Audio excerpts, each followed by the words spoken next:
Haifa বন্দর ধ্বংস কেবল সামরিক পরাজয় নয়, বরং একটি অর্থনৈতিক ভূমিকম্প। এই মুহূর্তে সূত্রের খবর, দেখুন পিবিএন বাংলা নিউজে। ইরানের সবচেয়ে উন্নত ক্ষেপণাস্ত্র খাইবার ইসরায়েলের উপর নিক্ষেপ করা হয়েছে।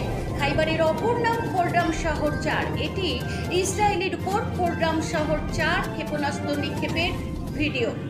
মায়ের্সকের মতো একটি বিশ্বব্যাপী লজিস্টিক কোম্পানি প্রত্যাহার প্রমাণ করে যে বিনিয়োগ এবং পরিবহন উভয়ের জন্যই ইসরায়েলের উপর কোনো আস্থা নেই এবং ভারতীয় ব্যাংকগুলি ডুবে যাওয়ার একটি লক্ষণ যে ভূ রাজনীতির জন্য অন্ধভক্তি নয়, দূরদর্শিতা প্রয়োজন। আদানির $1.8 বিলিয়ন মূল্য এখন সাধারণ ভারতীয় ব্যাংক গ্রাহককে দিতে হবে। এই যুদ্ধ অন্যত্র ছিল, কিন্তু এর প্রতিধ্বনি আমাদের খাতায় লিপিবদ্ধ রয়েছে। 26টি বোমার পরেও যদি কেউ এই যুদ্ধকে ইসরায়েলের বিজয় বলে, তাহলে সে হয় অন্ধ অথবা অসৎ। যখন হাইফার মতো একটি কৌশলগত বন্দর হারিয়ে যায় এবং শত্রুর কাছে এখনো 27,000 ক্ষেপণাস্ত্র অবশিষ্ট থাকে, তখন এটি যুদ্ধ নয়, বরং পতনের ঘোষণা। নেতানিয়াহুর নীরবতা এবং অনুপস্থিতি প্রমাণ করে যে ইসরায়েল এখন তার নিজস্ব সামরিক বিভ্রান্তিতে আটকা পড়েছে।